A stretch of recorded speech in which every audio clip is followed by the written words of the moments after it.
It is people just wanting to see you being validated by another person choosing you. They are compromising. They are bending themselves and contorting themselves into whatever it takes to fit. I think that especially for women, marriage before 30 is a huge disservice. She becomes his cleaner, she becomes his laundryman, and she becomes his cook. Not to add his sex maiden. To prove my biggest flex in life will be being a single 40-year-old woman. The one reason why marriages fail, no, it's not communication. The entire personality becomes, I am Mrs. This, open to the possibility of doing life alone.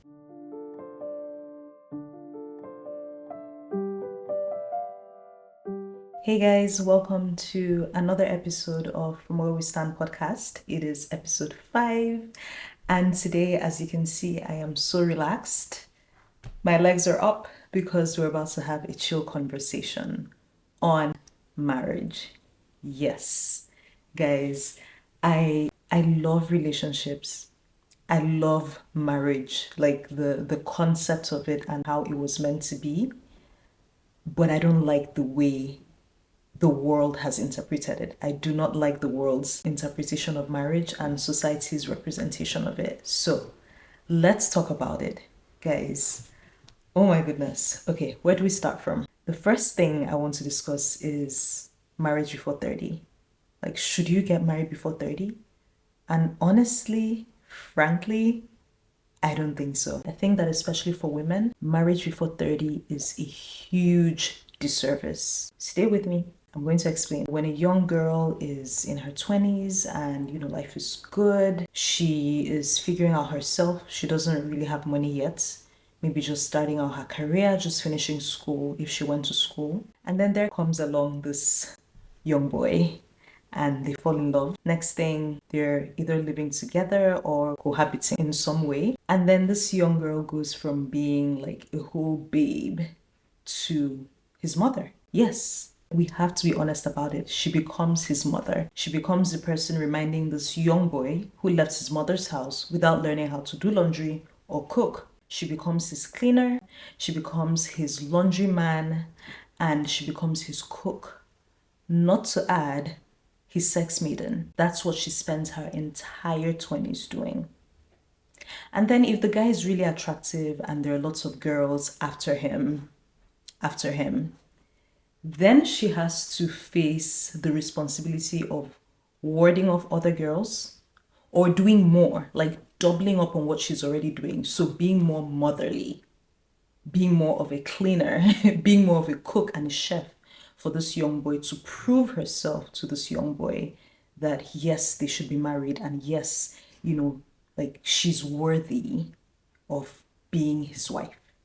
Like she then has to double up and prove herself because people are going to tell her there are others outside. There's a line. There are other people, that are interested. And now she's doing more. She's doing more. She's burning herself out. Her 20s are going. Like that time where, she was thriving, she was growing, she was having fun with her friends. That is all done. Why? Because she now has to work overtime. And it's even worse if they move in and live together, because then she becomes the designated housekeeper. They're in their 20s. 20s as in when they're meant to be chilling and enjoying, and she's meant to be living life. Both of them. He's meant to be living life. She's meant to be living life. But then all of a sudden, her 20s is gone.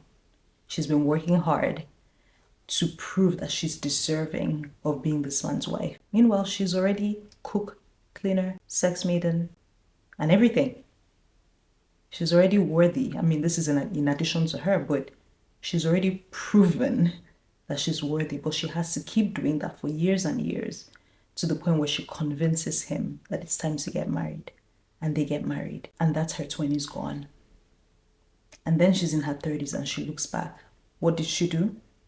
Nurture a relationship, nurture and raise a man, right? Because when he was 18, 19, leaving his parents' house to start life on his own, these boys, a lot of them, they don't learn anything. So it's that girl in her 20s that taught him how to do laundry, how to feed, how to basically grow up and be an adult. And so she reflects and realizes that her 20s, instead of living life, she was raising a grown man. She was raising a young boy into a grown man.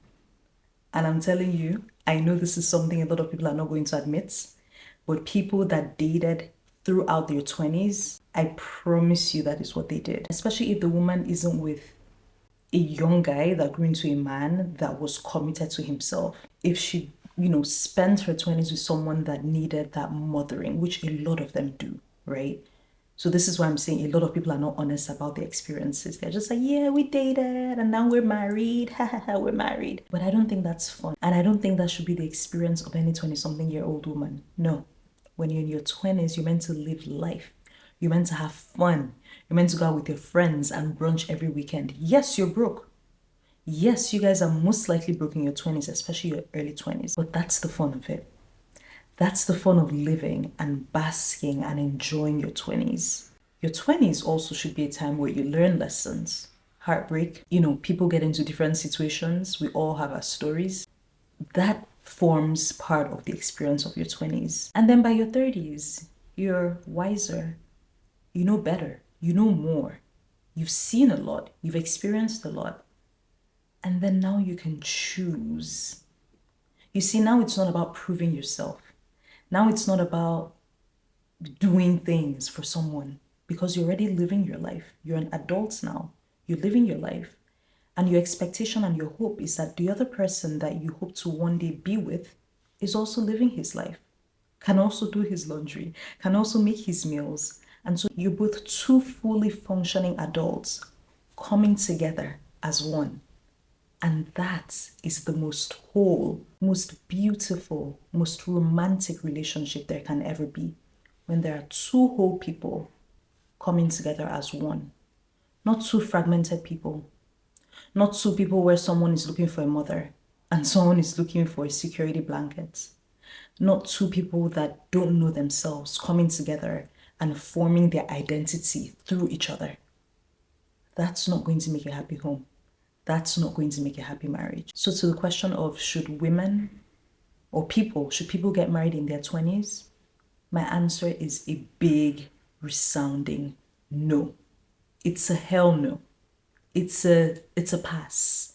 It's a do not do this. Do not repeat it ever again. You need to live your life in your 20s. Women get so bogged down by the idea of having a man, by the idea of being married, that our ambitions, our dreams, our drive takes second place. Because all of a sudden, you grow from a little girl into, teenage girl. And then as you become a young adult, then the expectations of society, they're like, you must have a man, you must be married, you must be married. And I think the reason people are so obsessed with marriage, which we don't talk about this, but I will talk about it. The reason we're so obsessed with marriage, especially for women, is because society does not see a woman unless she has a man tethered to her hips. I will say that again. Society does not see a woman until she has a man tethered to her hips. It is true. I've said it to so many friends. I'm like, I know what my brand would be if I was married. Wedding content, just bridal shower content alone, or he proposed, what that does for your numbers on social media. It is people just wanting to see you being validated by another person choosing you, being validated by sometimes you even forcing or roping another person into marriage. Because let's be honest, there are a lot of marriages where the choosing was not mutual. Someone concocted something and now they're together. And we usually see the fallout a few years later. I'm not saying separation or divorce is a good thing, but when you go in having to concoct, like you have to contort yourself and concoct something to make it happen, time will do what it needs to do for that kind of situation. And so people are so desperate that any which way, it doesn't matter, by hook or by crook, they must have a man, they must be married, they must have someone. And men too do it. Men also do it. After they've spun the block and they've done everything, and maybe their friends are married. Now they're like, oh, I must get married. And so the next woman they meet, the first thing they're like, oh, you're going to be my wife. And the reason they say that is with confidence, because they know that women have been programmed to like drool for marriage. Women have been programmed to yearn for marriage, to be desperate to get married. And so that's why that line works over and over again, that a man will go to a woman and say, you're going to be my wife. And that is love bombing. That is love bombing. Someone that doesn't know you from anywhere should not have the audacity to come up to you and say, you're going to be my wife, because they don't know you from anywhere. It doesn't matter if you feel it in your heart, keep it to yourself until we begin to know each other and we begin to unravel to ourselves. But because men know, right, it's usually when they get to their point of desperation, which is the next person I'm going to marry her, and they know that the response that they're going to get from women, it's most likely going to be positive, because everybody's looking for someone. And so they spew out that rubbish of, I'm going to marry you on sight. Please, it is 2025. Maybe it was romantic back in the day, right? When we didn't have that much information, when we didn't know better. Maybe it was even creepy, but you didn't know it was creepy. But now we know better. So please, in 2025, if someone comes up to you and the first time they're meeting you, they're saying, you're going to be my wife, run. Run, because they should not have, like, basic human decency is that you get to know someone, or you make efforts in trying to get to know someone before you begin to spew out your, I'm your wife, I'm your future husband, and all those crazy things. So we've talked about how, one, don't get married before 30. Just don't do it. You're not yet mature. Your brain is not fully developed. You haven't lived enough life experiences to know what is in front of you and what is presented in front of you to be able to decipher whether it's good for you or not. And you might know yourself, but it doesn't mean you know the other person's intentions. But when you're older, when you're in your 30s, you now have more information. You now have more data points, like I saw a woman saying in a video a while ago. Like, you have enough data. You've seen different situations play out, not necessarily even for yourself, but other people. And then, yes, you've also had your own experiences. So you now have a lot of data points. You're like, if that person does this, that's how it's going to end. If that person says that, that's how it's going to end. You have more information. You have more knowledge. You just know better. So I think, honestly, if I was going to be the president of the world, the first rule, the first law I will make is that women especially should not get married before 30.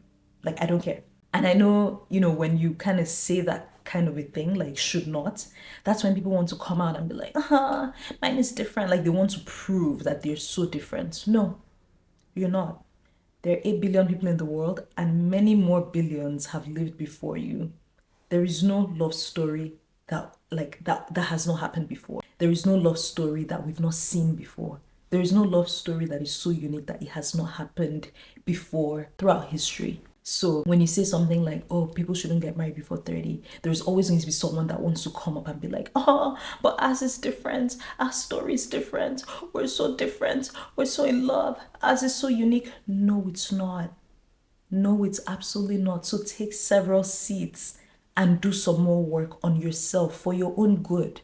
Because if that thing is meant to last, if you guys don't get married in your 20s, you will definitely still be able to get married in your 30s if you're meant to last. But the reason you're rushing, and the reason why anybody will rush you, is to hide information, is to hide vital information that can dissuade you, is to hide vital information that if you know it, you will choose differently and you will not choose that person. So don't rush. Don't rush when it comes to love and relationships. And I know if you're like me, you were singing the Don't Rush song from the pandemic. I heard you. But yeah, when it comes to matters of love, guys, don't rush. Take your time. Time will always unravel and unfold what is beneath the surface. When you meet someone, no matter how good looking, no matter how sweet talking they are, there's something beneath the surface that you need to get to and then decide for yourself, do I want this? Is this the person I want to spend the rest of my life with? Is this what I envision for my life, for my future children, for my future? But only time is what will get you that information that you need to make that decision. Attraction, falling head over heels, even first, what's that thing called, love at first sight, that's all fine and that's cute. But when when you're done with those steps, you need to come back to reality. Oh my God, he's so cute. Yes, and he's good looking, and oh, what else? What else? Tell me something substantial. That's all. He's good looking. Okay. Okay. He has a lot of money, and like I said, it's not bad to fall in love or feel like you've fallen in love with someone. It's not bad to like someone, crush hard on someone, think someone is attractive. Those things are not bad. But what you need to do for yourself and for your future is quickly come back to reality, reel yourself back in. Yes, I'm so attracted to that person. Ugly eyes or whatever, heart eyes. Yes, that exists. But also now it's time to gather information. So if you're looking for a formula, always tell yourself, oh my gosh, that guy is cute. And that will prompt you to begin to look for more information, to begin to look for more data points that will help you make a rational decision. Yes, he's rich. He whatever it is. And when you say that, and it's going to prompt your brain to be like, okay, now I need to go digging. Now I need to observe this person. Now I need to see how they interact with other people. Now I need to see how he interacts with his friends. What kind of friend is he? What kind of, family member, like son, cousin, what kind of person is he? In addition to whatever it is that you're feeling, your love and whatever.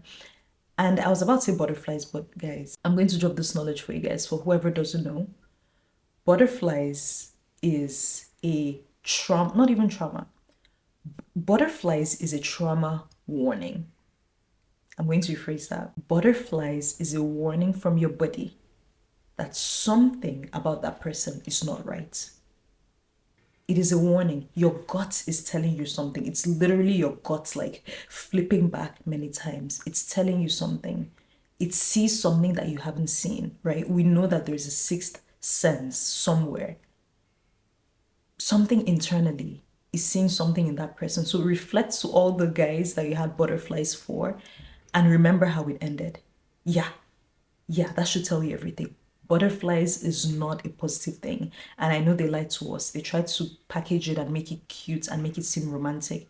But I just wanted to let you guys out there know, ladies, butterflies is not a good thing. It is sort of your body anticipating like a trauma, like a traumatic incident and trying to protect you from it. So do not look for butterflies, okay? Yeah, so again, you also need to listen to your body. You need to listen to your intuition. And what I was trying to get at when I was talking about butterflies is a lot of times people you feel off about someone, but then you keep going because you want to find out what it is. Oh, something is off about this person, but I don't know what it is. Stop there. You don't need to go on and continue trying to find out. You're not, what is that, Scooby-Doo? You're not the Scooby-Doo characters that are investigators. No. The moment your body or your intuition tells you something is off about someone, and this goes for romantic relationships and personal relationships, friendships, co-workers, whatever. The moment you feel something is off about someone, just stop it, end it, cut it off. But the thing is, we usually try to find out what it is. Something is off about that person, but I don't know what it is. And then you keep interacting with that person until it goes sour. You didn't need to experience that. You didn't need to experience that heartbreak because you knew that something was off. So that's also another thing when it comes to relationships, eventually leading to marriage. If that's what you want, is that they don't tell women about listening to your intuition. You absolutely have to listen to your intuition. It's not about what your friends think about him. Oh, you're being dramatic. Oh, you're reading too much into the signs. No, listen to yourself. Listen to yourself. And ladies, if you're that person out there that tries to dissuade your friends, maybe because you want a relationship, so the moment your friend tells you about a guy, you're like egging her on, you're encouraging her without helping her dig. I think that's what true friendships are meant to be for. You sit down with your friend and you're like, let's investigate this person. Let's dig into this person's life. Let's find this person online. What is this person about? That is what a true friend does. Not egging your friend on when your friend is like, I feel like something's off about this guy, but I don't know. They're like, nah, just. And that's how young girls begin to brush off our intuition. That's how it starts. Someone somewhere, a friend somewhere, tells you you're being overdramatic, tells you you're overreacting, tells you you're looking, you're thinking too hard about things and you're looking too much into things. And eventually, over time, you begin to diminish your intuition and you stop listening to it. So that's another thing very important when you're going into relationships. Your body is telling you everything about that person even before you like fully interact with that person. Just pay attention. How do you feel about them? When you come back from that date, honestly, I think this is something women should do. Journaling is a lifesaver. When you come back from that date, journal. How did you feel about that date? How did he make you feel? Is there something somewhere that he said that doesn't sit right with you? Write it down. When you write it down, you're going to actually begin to find answers. Yeah, this thing he said, he kind of said it in passing, but really that doesn't make me feel good. I feel some type of way about it. There's some things when we're having conversations with people, there's some things we don't fully hear in the moment that we recollect later and begin to process. I want to say process aloud. Process in writing. Journal about it after every date, guys. Honestly, I promise you, if you're in that stage where you're talking to different people and maybe you're at this crossroads, you're trying to decide who, journal about it. You're going to find your answer right there in those lines. How did that person make you feel? What were you thinking? How did they hold your opinions? Did they value your opinions? Did they discard your opinions? Did they talk bad about the things that you do or the things you love? All those things are going to be apparent when you write. And also talk to someone, like share with a friend, a trusted friend that has like balanced perspectives, not someone that's just herself desperate to be in a relationship, so would egg you on to be with anybody, like any riffraff would tell you to go. Talk to someone that's balanced, that has a balanced perspective. Preferably an older woman. If you have an older woman in your life, an auntie, an older friend, a mom, just talk to someone and also write about it and you'll be able to process. Okay, so now let's go right back to marriage. The big thing. I guess I've talked about relationships. I told you guys at the beginning, I love relationships. I don't talk about them enough, but I love relationships and I feel like I've been yearning and waiting for the perfect opportunity to talk about relationships. And honestly, the reason why you guys haven't seen the new episode of this podcast, I think it's been like 2 weeks past the schedule, is because I was like rummaging in my mind. I was like, what do I want to talk about? I knew I wanted to talk about this, and then another topic came up. So I was conflicted between both topics, and I was like, you know what? I'm going to talk about marriage. I know people haven't really heard me talk about relationships before, but I absolutely love relationships. I feel like I study them just like in my own free time. I love relationships. But clearly, I don't like being in one. No, I don't enjoy being in one. Never been happy. Not bothered, not pressed. It's not something I yearn for. Obviously, yes, at some point, one day, but it's not something I yearn for to the point of, oh my God, I'm scared that I'll never get married. Oh my God, I must get married. Oh my God, if I don't get married, my life is over. It doesn't bother me. It doesn't bother me like that at all. If I get married, fine. If I don't get married, fine. Even better. Even better for me. Like my biggest flex in life will be being a single 40-year-old woman. Oh my God. Oh my God. That will be my biggest flex in life if that happens. Can you imagine a single woman in her 40s? She's fabulous. She's rich. Oh my God. Yeah, I'm really, really thinking about my future. Like, that is the life I want to live. That is the life I want for myself. Just rich, fabulous, sophisticated, and no man on her hips, no man stressing her out. None. Nary a peep, as our Bridgerton folks say. But obviously, I'm not bashing relationships. Remember, I've told you guys I love relationships, right? But I'm just realistic and open to the possibility of doing life alone. I think that is actually very exciting. Like, I honestly think if I could do life alone, I'll be complete. Like 120%. Like, if I could just know, if I could just go to God and interview God, and he's like, yeah, you're not meant to get married, I'll be like, oh my God, thank you. Thank you. Because I feel like there's also the weirdness of I don't want to call it weights. Like we keep hearing that the weights, which, there's nothing bad waiting on God, waiting for God to fulfill his promises or, what you're hoping for. But there's something very interesting about that, like, transition period between when you're single and when you don't know, right? That's the thing. You don't know when you're going to get married. You don't know if you're going to get married. And so there's that weirdness. And I feel like if I could go to God and talk to him tomorrow or like yesterday, and he's like, no, you're not meant to get married. You're one of the people that are not meant to get married. I'll be like, yes, thank you. Because now the weirdness, the longing, the hoping, is it going to happen, right? All of that combined, I'll be like, whoo, I don't have to think about that anymore. I don't have to worry about that anymore. I don't have to wonder if it's going to happen anymore. Because now I know that it's not meant to happen. So it's like, oh, I'm relieved. And yes, I know I did say I don't care for relationships. Well, it doesn't mean like I'm not that person that's like, oh my God, I hate men so much. Men are useless. No, like it would be nice to one day have someone. But again, I'm also saying it would be nice to have someone, but it would be nice, and I even said lovely and amazing if I don't have someone. I'm able to live in that duality. I'm considering that duality, like the duality of that reality, whatever word I'm trying to use. I'm able to live accepting whichever one. Single, fine.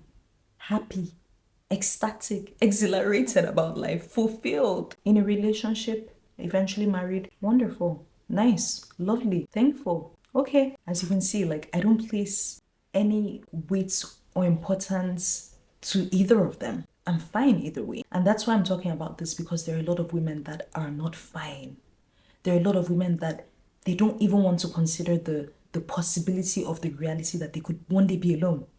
They don't even want to hear it because we've been programmed to want marriage, to be desperate for marriage, to yearn for marriage. Again, there's nothing wrong with going down on your knees and talking to God and be like, God, I beg, when? But there's everything wrong in being desperate, because when you're desperate, you're not filtering out people's intentions. You're not able to decipher their intentions. You're not even paying attention for their intentions. You don't even know that you should watch out for their intentions, because you're operating on the programming that you've been given, which is you must get married.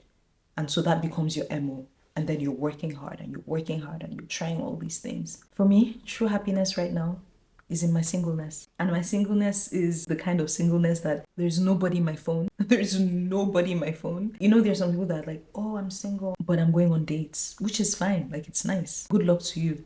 But my version, I've been thinking about it that way, like the true singleness where there's nobody in your phone. There's nobody disturbing you. There's nobody saying, why didn't you pick up my call? Where are you? And it's so funny because a few weeks ago, I saw a lady put that in the comments and I was just like, oh my God, yes, finally finding my people. So she was like, I'm single, no dates, no, like basically nothing. And I was like, oh my goodness, finally people get it. Because there are a lot of people out there when, we're talking about being on your own and loving yourself. But the truth is they would still be entertaining someone, right? Going on dates and being heartbroken and having like all these horrible dating experiences that we keep hearing about. But I was like, what part of being on your own don't people understand? Like, there has to be a point where you are just by yourself. Like, even if you're looking to date or get married, there has to be a point in your life where there's nothing going on. Because if you continue to entertain all these random people, even just like talking to them, the energy that you're expending is a lot. And eventually you begin to see yourself through the lens of those failed relationships or situationships. Every date that you go on that is bad news, it begins to weigh you down a little bit and a little bit and a little bit. Like, even if you're doing it for fun.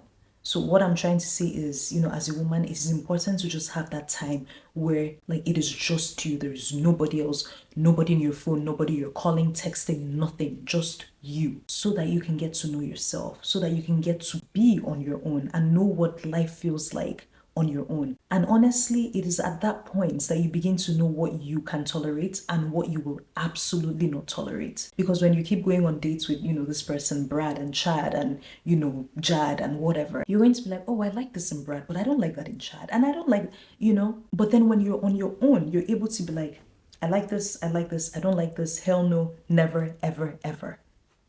And that grounds you. That prepares you for whenever it is that you're ready to go out and date and talk to people. There's nothing wrong with that. I'm not saying there's anything wrong with that. Nobody should misinterpret my words. But there's absolutely a time where you need to just be on your own. Just be. So that's just like my advice to young women or single women at any age. If you haven't ever been alone, and I know that there are people that they're like, oh, from the age of 17, I've been in relationships up till I'm 28. What? What?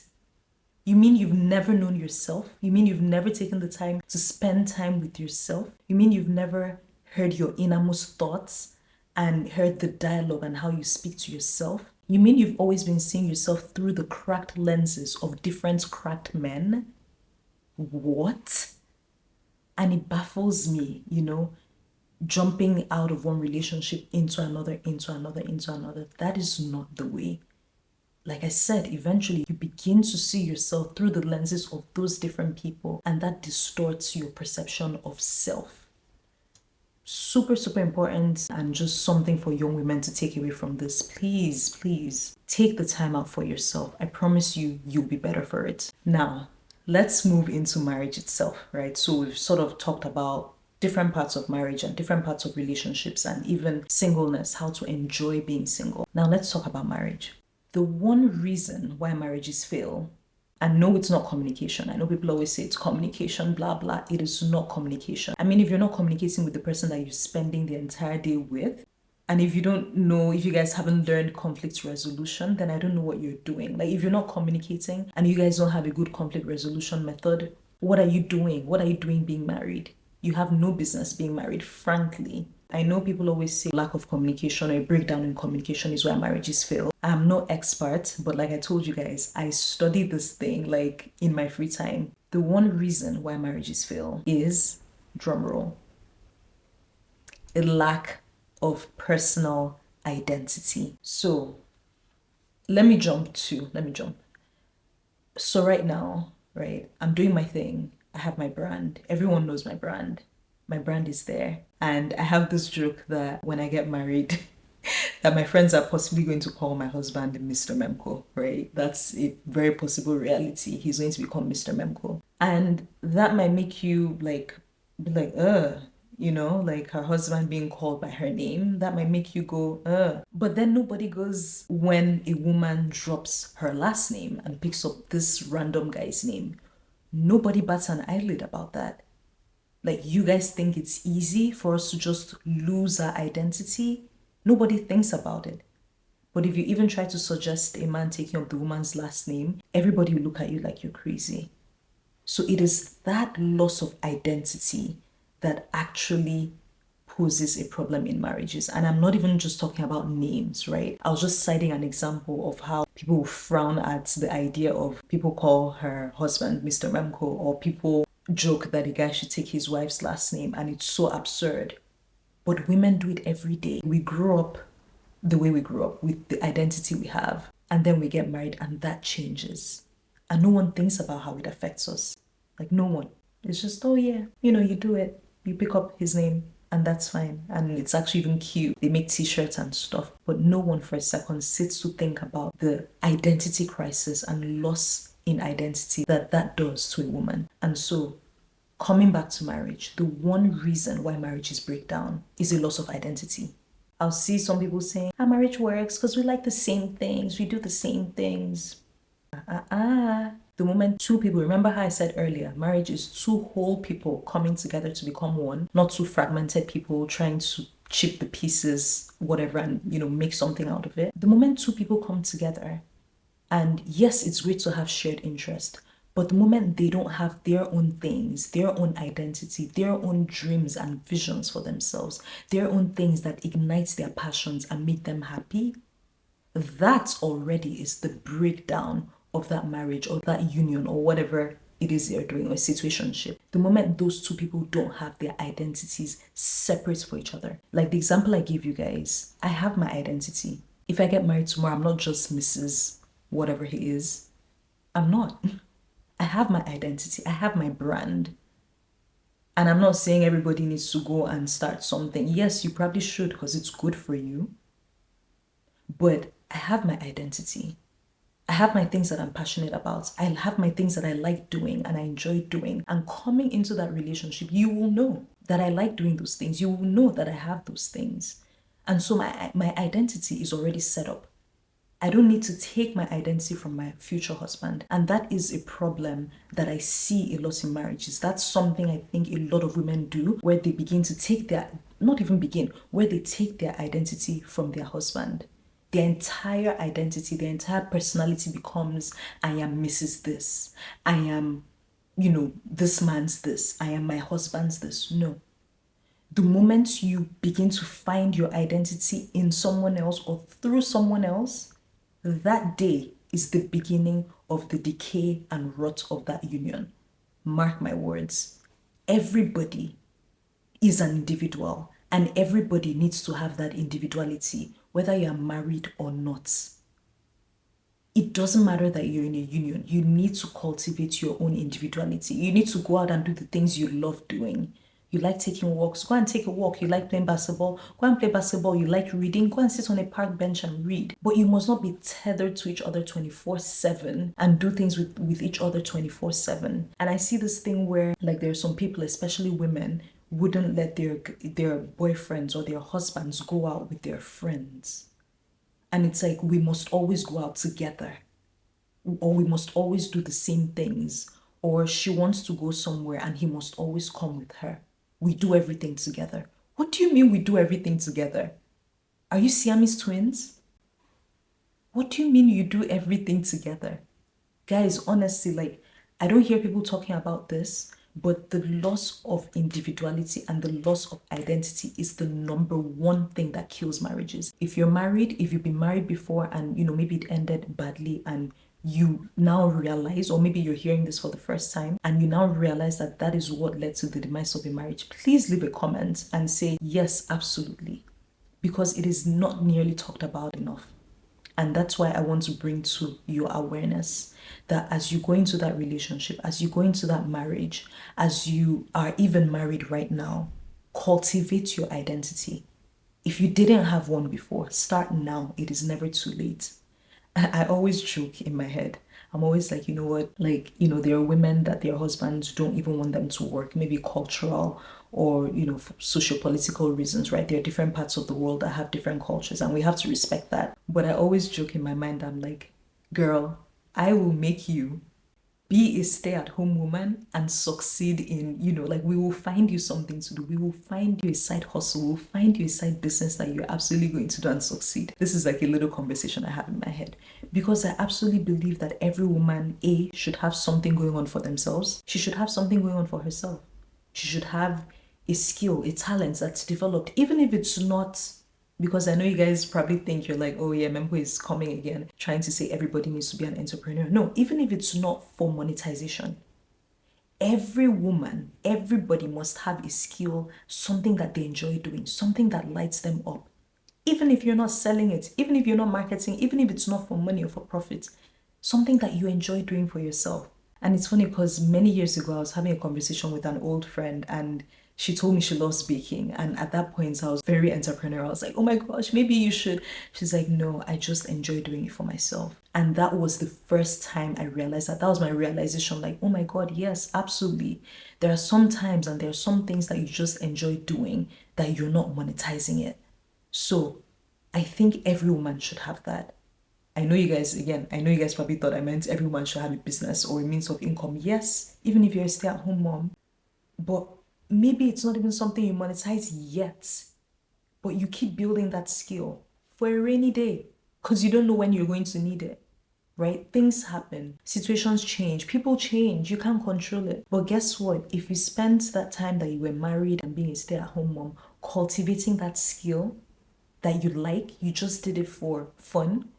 And then for whatever reason, if you need to dip into it, now you're a pro. Because you've been doing it all along versus if you dropped it because you're like, oh, I'm Mrs. whatever. And then, let's say life happens or whatever it is. And now you need to lean into that thing. You're going to be starting from scratch versus starting from here where you're already a pro because you've developed that skill. So there's something inside every one of us, a skill, a talent, a gift, a vision, a passion that needs to always be developed. Like even me right there, you guys know the things I do. But one day last year, I had to sit down and ask myself, what is it that I do for fun? Just for me. Not for content, not for my brand, not for anything. Because my brand obviously started as something that I enjoy. It was like my passion and my talent and, showcasing that. And then it morphed into something bigger. So now I had to ask myself, like, okay, what is that thing that you just do to chill? Like, yes, again, I enjoy this and it doesn't feel like work or anything. But I had to ask myself, what do you just do just to distress? And I couldn't think of anything because I love content creation. Like for me, it's not like strenuous or anything, but I had to find something out of that. So I actually ordered coloring books and actual pencils, not crayons, like actual pencil colors. So I'm really excited to dive into that even this weekend and just spend my time coloring. There are adult coloring books on Amazon. Check it out. It doesn't have to be your thing. It could be reading books. I also ordered a book. I've been trying to get back into reading for so long. Like I've ordered so many books. At least every month or every 2 months, I buy a book and I've not finished. Like for the past couple of years, I have so many books I've not read. So please, if you have any tips on how to read, like adult reading, please let me know because I'm still not able to like get a grip on reading. And I used to love reading as a child. So what I'm trying to say is find something other than the regular thing you do. Find something that you just enjoy. And that is your identity.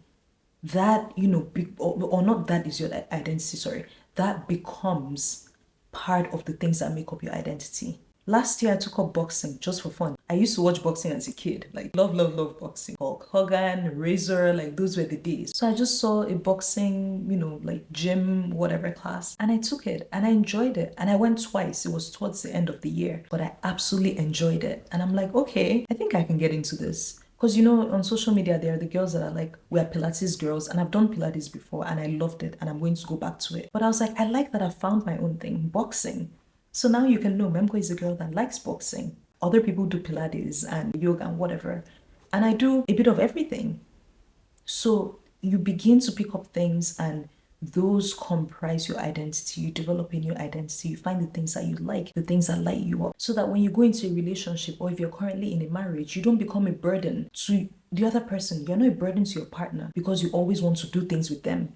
Because you now co-opt their passions and their dreams. You now make it your own. No, you need to have that identity outside of your marriage, outside of your relationship. Who are you? Who are you outside of Mrs. Blah blah blah? Who are you outside of Mr. Blah blah blah? I know I keep talking to him, but I know it's us that marriage is being drummed into our mind. I'm not like forgetting to talk to the men. It's just I don't know what their reality is. I really just think when it comes to marriage, like when something just goes off in a guy's brain, he's like, fine, I'm ready to get married. And he walks out and finds the next woman and he's like, you're my wife. And he gets married to her. Either that or a girl that they've been dating when they were young and whatever. Maybe she has to convince him or he drags his leg till he's ready and they get married. So, like to that regard, I'm sorry that I'm not sort of painting that side. I just don't know what their experience is. And as you can see, my voice dropped at the experience because it doesn't sound exciting. It doesn't seem like they actually, I won't complete that sentence, but listen to this. I saw this comment a few days ago and the lady said, because a lot of them, they just want a wife. They don't want to be a husband. They don't know what it means to be a husband. Marry a man. I remember it clearly. She was like, marry a man who wanted to be a husband and a father, not just a man that wants a wife. And so if you remember how my voice dropped a few seconds ago, like trying to talk about what I think is the experience of men and how they like stumble into marriage, that's why I wasn't enthusiastic. They are not even told what it means to be a husband. They don't see those healthy examples. That's why I'm just like, But also the reason why I'm speaking more about women, because obviously as a woman, I just know what the experience is like for us. I know what the headache and the heartache and the expectations of you must be married, you must be married. I know what it does to us. I know what it does to us. It kills something inside of you, especially when you are in that unmarried state and you're, I guess, trying to cross over to the glorified marital life. It's like you become irrelevant, or like the world, society looks at you like you're irrelevant, or like you failed, like you're not worthy just because a man hasn't chosen you. How about you choosing a man? Like, do they realize that a lot of us, like I was talking to my friend a few weeks ago, a lot of us in our 30s, we are single because we've actually turned down people. I know, shocker. Because nobody thinks that, or nobody even wants to think that. They just think, oh, you're the discarded ones. So how about the fact that we choose because we have the right to choose and we have the agency to choose?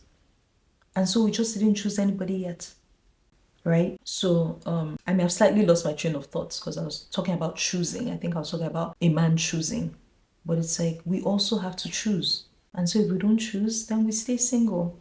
And you can't put the burden of the expectation of society on us. We don't want it anymore. We're not carrying that burden anymore. I at least I'm not. I'm not carrying that burden. I don't care for it. Like I said, I'm fine. I'm chilling. I'm happy. I'm joyful. And when that day comes, if it comes, fine. If it doesn't come, if it never comes, fine. Like, I'm fine. I'm fine. I told you guys already, my biggest flex would literally be to be a single 40-year-old woman. Flex! Oh my goodness. Just because I know she's rich, rich, has everything. And there's no headache in her life. Peace.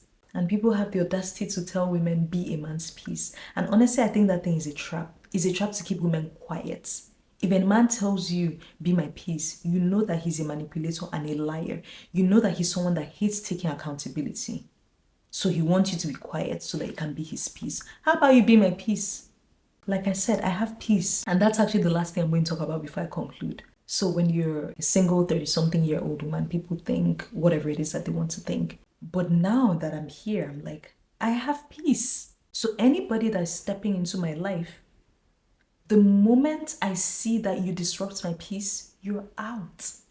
That is actually what I'm looking for. That's not, sorry, that came out wrong. That's not what I'm looking for. That is what I am on the lookout for.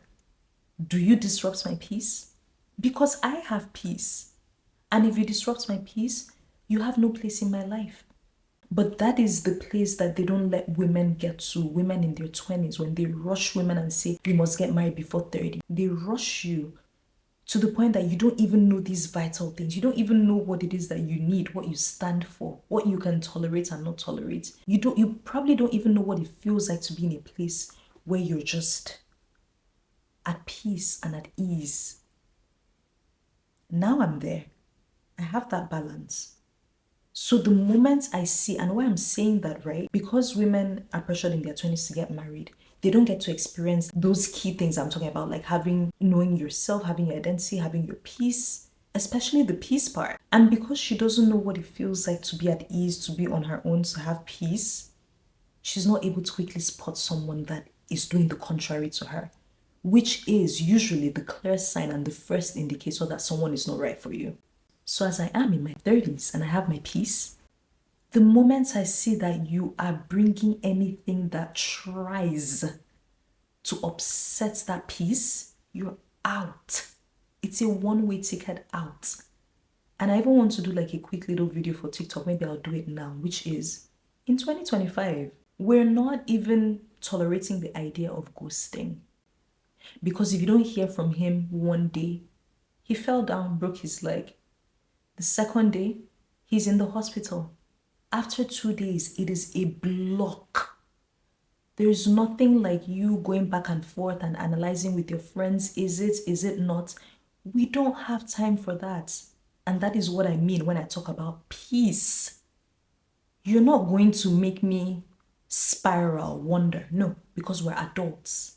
And we can communicate and we're all with our phones. We're tied to our phones. Look at me, my phone is right here. I'm filming with my camera, but my phone is right here. So you can't tell me you didn't see my text.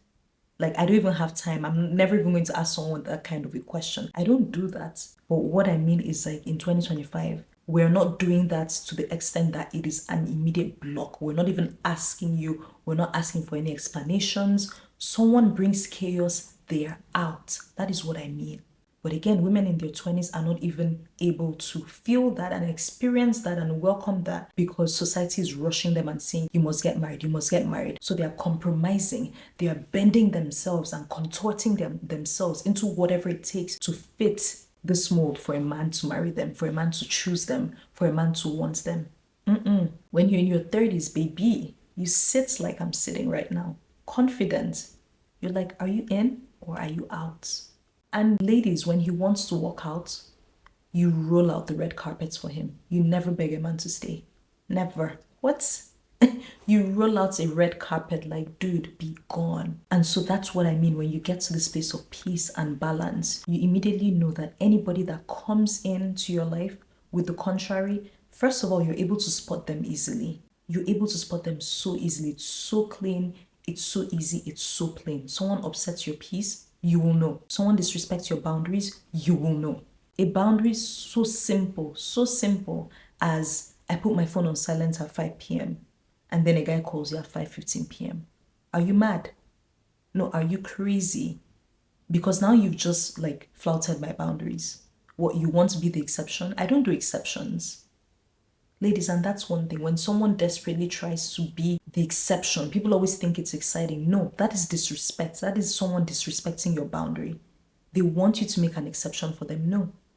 A boundary exists so that you can be in a state of equilibrium. A boundary exists so that you can have peace and clarity and be able to be better for yourself and for others.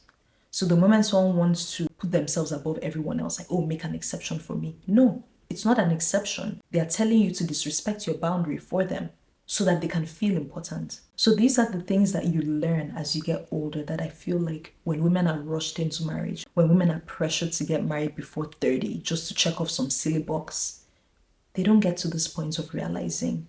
And yes, a lot of women have to then grow up in their marriages, which, I mean, I don't know what that feels like, but if you're in a supportive marriage, absolutely, you can grow in it. But for me, I think it's better to do that on your own, outside of the marriage, outside of even an idea of marriage, so that when you get into it, you know everything about yourself. You know what you want, you know your negotiables, you know your non-negotiables, you know everything about yourself, really. And I think this is that golden thing that women are denied when they are rushed to get married before 30. So I don't think there's anything else that I wanted to touch on. Yeah, I mean, for me, that whole be a man's peace has never sat well with me. It's like, do you know that I have peace too? Do you know that I'm also human? In addition to knowing your peace and being able to like notice when someone intentionally tries to disrupt your peace, there's also the point where I'm like, if anybody's coming into my life, they have to make my life easier. If someone comes into your life and your life becomes difficult, that is an automatic out. They're out. That lets you know immediately that that person is not good for you.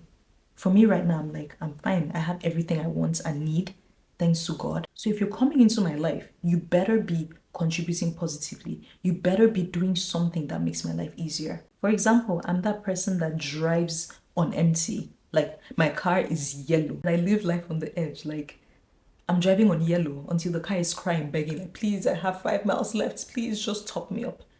So if a man comes into my life, you're making my life easier, by filling up my gas tank before it even gets to the halfway mark. That is how you make someone's life easier, right? By actions. You do something that shows that person that you're not trying to be a burden in their life. So these are all the realizations that you have in your 30s, when you've been through it, when you've seen it, when you've done it, and you're just like, you know what? I got it. I'm it. And whenever it happens, it happens. And if it doesn't happen, I'm fine. So I really, really hope that women get to this realization. I know that every week, at least like whenever I'm in comments of, you know, some couple video, I always see young women talking about like, oh my goodness, I'm 28 and I can't find someone and my life is over and oh my goodness. And it's usually, I'm 28, I'm almost 30 and I can't find someone. Or I'm 28, I'm 27 and all my friends are dating, all my friends are in relationships and I don't have anyone. And I sense the despair. You can quite literally feel the despair oozing off the screen. And that's why I'm doing this video. And I hope that if you're in your 20s watching this, that you take something out of it. They told you your life was going to be over if you are 30, if you hit 30 and you're not married. I'm telling you, as a woman in her early 30s, not just 30, I'm in my early 30s, and I'm letting you know that your life is not over. Your life just got started. Your life will just be getting started by that point. But they don't want you to get to this knowing. They don't want you to get to this place of knowing and understanding yourself. Because the more you understand yourself, the less BS and less like haphazard behavior you tolerate from guys, from men. And they don't want you to get to that point where you can call out their behavior, where you can spot the gaps and you can spot the rubbish in their behavior and call them out for it and just walk away. They don't want girls, young women. They never want women to get to that point of knowing themselves or of knowing better. So they rush girls to get married young so that at that age you can accept anything just because, yes, you want to say, I got married before 30, I got married before 25, I got married. Like, that is why they do it. That is why they pressure young women. I'm sure you guys have seen the viral video of the guy that talked about how he got his wife. I'm not even going to go into that here, but that shows you that the reason why these people prey on young women or even just generally force young women to get married is because they know that we don't know better at that age. So I hope that I'm being the big sister that you never had if you're a young woman and watching this. And I'm just letting you know your life is not over just because you're 27, 28, 26 and you don't have a boyfriend. You don't have to have a boyfriend before you're 30. You don't have to get married before you're 30. It is all a lie. Life is so much better. In your 30s, you have money. You actually have money now. So all those rubbish that they want you to accept earlier, nah, you don't need it. You have your peace now, you know yourself now, and you begin to, before you get to the space of peace and knowing yourself, you do the work, you reflect, you see the patterns that you may have missed before. The same guy that you were dating over and over again with different names. You begin to see those patterns and you begin to ask yourself, but why did I do that? Why did I entertain that? And I'm not blaming you for anything because there are also things that happen that were not your fault. But you begin to just able to reflect on everything and you're able to chart a course forward for yourself. And you're like, okay, this is me. This is what I want. And this is what I absolutely do not want. So I'm encouraging you, it gets better. Life is actually really beautiful, but it also depends on how you see it. If you surround yourself with people that make you feel bad about being single, then maybe it's time for you to stop surrounding yourselves with those people. If you have that friend in your circle that got married and all of a sudden is wearing a chip on their shoulder, like a big shoulder pad, then you need to cut that person off. You don't need such a person in your life because I've had people like that and they had to go, right? So if anybody thinks, oh yeah, now I'm married, I've leveled up, marrying is not leveling up. It's just a part of life that happens for some people and doesn't happen for others. Happens early. Nails. The nails are nailing. It's so cute. Like, guys, I think this is the best manicure I've ever had. This lady actually went like one finger by one finger. Like, what I mean is she'll paint one finger and then I have to put it in the thing. And I was just like, oh my God, isn't this too much? But it came out so smooth. Like, I wish you guys could see it or feel it. Can you see? It's so smooth. I don't think my camera is focusing. Yeah, it's so smooth, it's so beautiful, it's so funny because the box is here and I went here. Of course, it won't be clear. But yeah, guys, it is so smooth. She did a phenomenal job, but I'm just not going to do that again. Like, you can't put like one finger after another. Like, I put my hands in maybe a total of 20 times or more. I don't think that's good for me. But I absolutely love this manicure. I never thought I'd love short nails. What else? Final thing I wanted to let you guys know, this bodysuit, I'm wearing a bodysuit. This long sleeve bodysuit is from Skims. Guys, if you know me, you know I love Skims. I love Skims. And this Henley style, I just love it. I leave two buttons open. It's the cotton rib. So beautiful. Okay, my light has gone off. My camera is flicking. I just want you guys to see my outfit. High-waisted jeans from Naked. Yeah. Don't worry guys, by season 2 I'll have everything set up in a way that you guys can actually see my full outfit. Like, things will be farther away, I'll get a lens that will like be able to pick everything up. So I'll figure out my setting in season 2. And guys, one final thing, I bought a podcast mic, so we're official. It's just like I said, I hadn't set it up yet and today I was just going out, so I was like, you know what, just use your regular setup, just quickly film so that like the episode can be out. But anyways guys, I'm looking forward to season 2.